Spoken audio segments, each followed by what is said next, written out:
Bonsoir, bienvenue sur la chaîne Carpe Diem. Je voulais vous présenter le tarot des fées victoriennes. Donc j'avais commandé le tarot du royaume caché.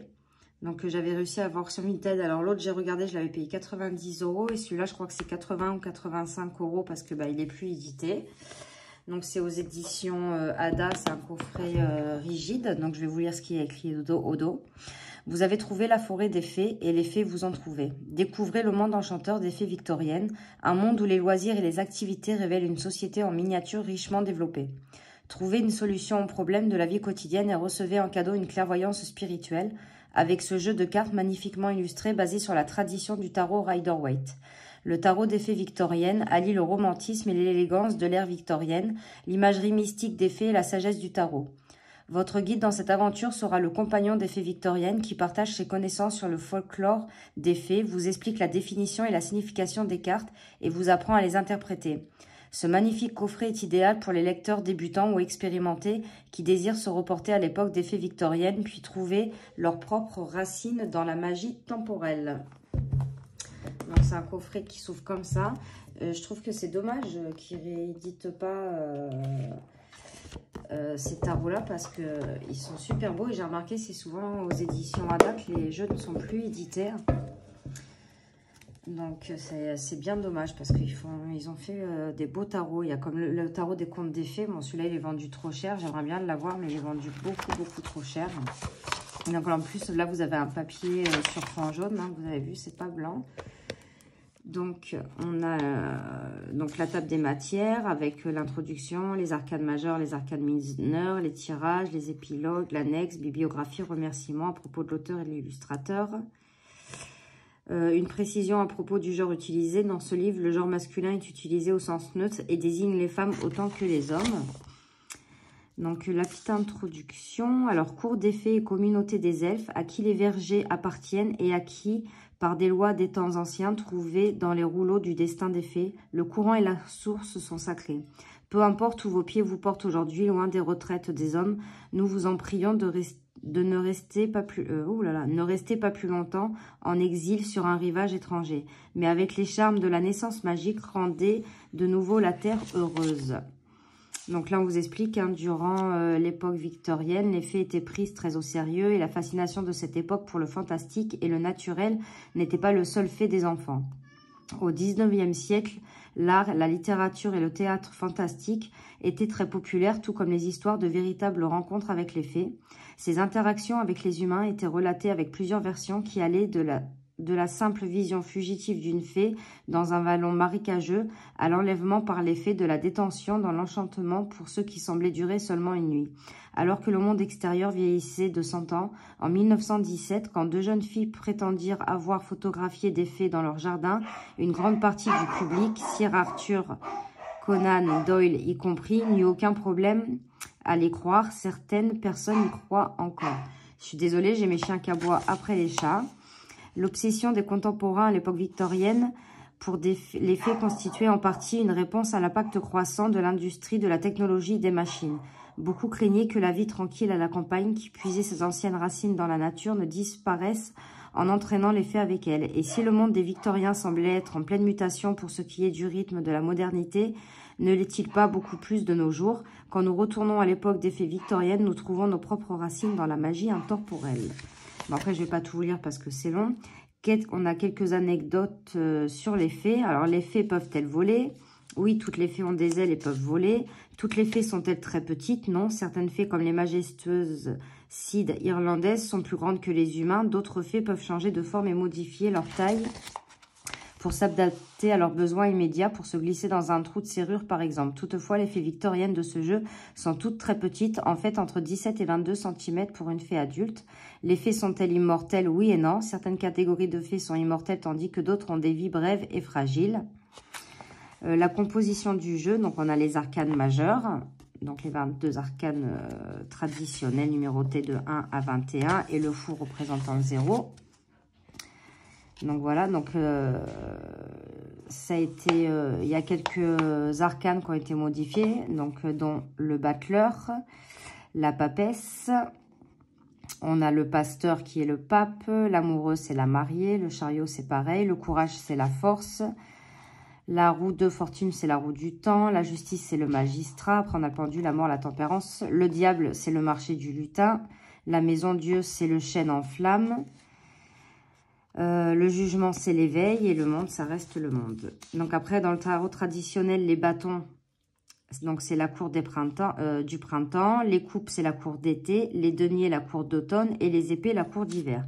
Donc là après on a comment utiliser les cartes renversées, prendre soin de votre jeu et l'énergiser.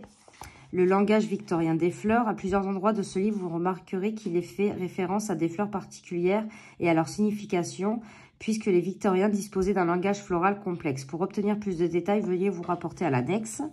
Donc là, l'arcane majeur, où pointera l'aile de l'elfe, vers les mondes de pure imagination, puis où la vertu régit le cœur, d'où les fées ne partent jamais.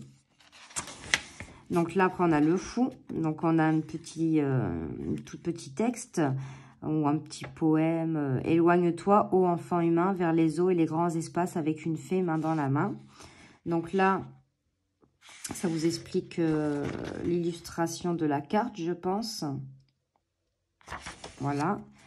Après, quand cette carte apparaît dans un tirage, et en résumé, donc on a des petits mots-clés. Donc là, on a l'illusionniste, donc c'est le magicien. On a l'illustration, donc ça, je trouve ça dommage d'avoir mis l'illustration derrière. Donc on a l'illustration, et pareil, toujours pour toutes les cartes. Après, pour les mineurs, après on a les personnages de cour, et pour les mineurs, donc là, on a l'as de cour. Donc, ça nous explique la carte. Et après, quand cette carte apparaît dans le tirage, et toujours des petits mots-clés. Donc là, c'est comme ça pour toutes les cartes. Et à la fin, on a les tirages. Un aperçu du royaume des fées. Donc, lecture d'une seule carte. On a l'accueil du messager, un tirage saisonnier. Donc, pour le printemps, l'été, l'automne et l'hiver. Donc, ça, je trouve super bien. Hein. Le printemps, donc la graine, qu'est-ce qui vibre au fond. Le bourgeon, qu'est-ce qui émerge. Et la tendre floraison, qu'est-ce qui a besoin de soutien. Là, mettons, on est en automne. Rassembler, quelle occasion vous attend. Préserver, comment encouragez-vous ces bienfaits. Remercier, comment redonnez-vous en signe de reconnaissance. Et pour l'hiver, l'obscurité, qu'est-ce qui a besoin de contemplation tranquille. La glace, qu'est-ce qui a besoin d'être clarifié, et le vent, qu'est-ce qui doit être libéré. Quand vos lectures est terminée, donc ils vous disent de dire merci. Après, on a le rêve de Titania, pardon. Donc là, on a un tirage à 7 cartes. Donc la première, teint sauvage activé, quelle action procurera du plaisir, enfin voilà. Ensuite, on a le tirage de la danse du bonheur. Donc, comme ceci. Donc, qu'est-ce qui nous préoccupe? Comment votre propre image affecte-t-elle votre bonheur? Quel rôle jouent les autres dans votre bonheur? Après, on a un épilogue. Pourquoi croire aux fées? Voilà. Après, on a le langage des fleurs. Donc, c'est ce qu'elle disait au début du livre. Donc, ça, c'est bien aussi. Et là, donc, on a la petite... l'annexe pour, comme elle vous dit, voilà, c'est ça, l'annexe pour les fleurs, ce que ça veut dire, admettons, si on prend le muguet, c'est un retour vers le bonheur, le poirier, affection, réconfort, donc c'est pas mal aussi, hein, le thym sauvage, activité, vous voyez, je trouve ça super bien. Et après, on a une bibliographie, et on a des remerciements, et un petit mot de l'auteur et de l'illustrateur. Donc, voilà pour le livre. Bon, par contre, il a l'air d'être fragile et de se décoller. Je ne sais pas si vous voyez, là. Donc, il faudra que je fasse attention quand je regarderai le livre. Donc, là, on a le dos des cartes qui est comme ceci. Elles sont de bonne qualité, les cartes. Les tranches sont neutres. Peut-être que je les ferai dorées, je ne sais pas. Et on va regarder les cartes. Donc, déjà, je trouve les couleurs, elles sont super belles. Avec des couleurs pastel comme ça. Donc, là, on a le fou, l'illusionniste, la voyante, l'impératrice, l'empereur, le pasteur, la mariée, elle est magnifique. On a le chariot, on a le courage, avec c'est la force, L'ermite, j'adore cette ermite. Je la trouve magnifique. La roue du temps. Le magistrat. Le pendu. On a la mort. La tempérance. Le marché du lutin. Donc ça, c'était le diable, on avait dit. Le chêne en flamme. Les étoiles. La lune, je trouve qu'il est très très doux. Le soleil. L'éveil. Et les mondes. Après, on va passer à la série des printemps. Alors, je ne me rappelle plus. Les printemps, c'est les bâtons. Donc, l'as. Le 2. Le 3. J'aime beaucoup, c'est super beau. Le 4. Le 5. Le 6. Le 7. Le 8. Le 9. Le 10. Donc après, on a le messager à la place du valet. Donc le cavalier reste le cavalier. La reine et le roi. Après, on va passer à la série d'été. Donc c'est les coupes, si je ne me trompe pas. Oui, c'est ça, les coupes. Donc l'as.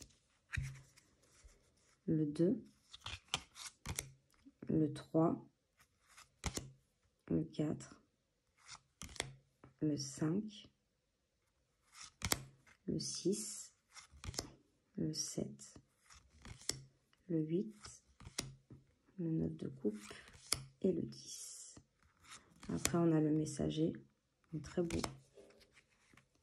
On a le cavalier, la reine, regardez comme elle est belle, et le roi. Après, on va passer à la série d'hiver, donc ça, je crois que c'est les épées, donc l'as. Donc c'est bien parce que vous voyez, chaque série, ils sont différenciés. On voit quand même, on reconnaît un peu par rapport aux couleurs. Donc le 2, le 3, le 4, le 5, le 6. Elle est belle celle-là avec la petite souris qui porte le seau. Le 7, le 8, le 9, le 10. Le messager, le cavalier, la reine, le roi. Et donc l'automne, les deniers. Donc c'est là, j'aime beaucoup cette série de deniers. Je la trouve, j'aime beaucoup les couleurs. Mais enfin, voilà, ça fait vraiment automne. Le 2, le 3, le 4. J'aime bien celle-ci. Le 5. Le 6, le 7, le 8, le 9, le 10, le messager, le cavalier sur la tortue, la reine et le roi. On va juste tirer une carte, voir ce que dit le livre.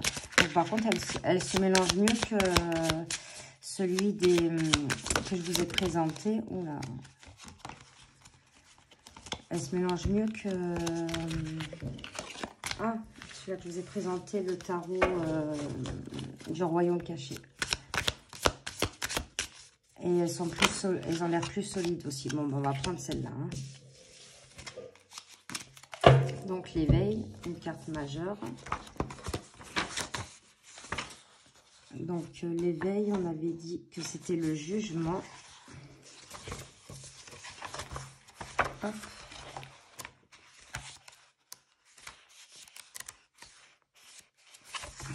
Alors.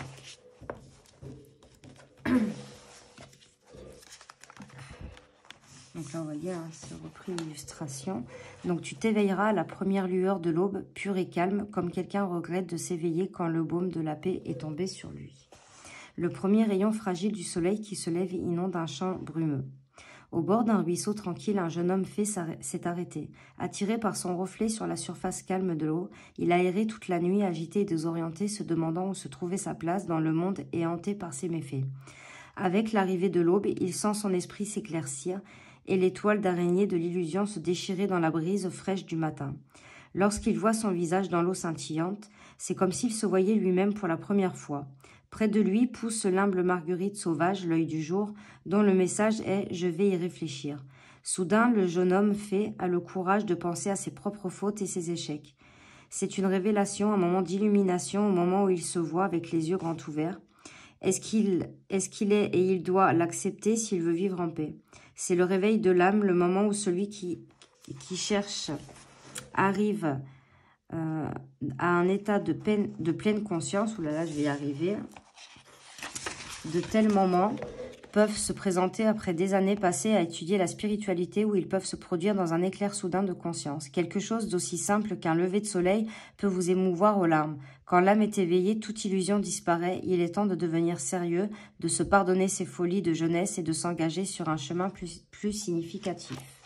Donc, quand cette carte apparaît dans un tirage, il est temps de poser un regard réfléchi sur vous-même, vos intentions, vos actions, votre influence dans le monde.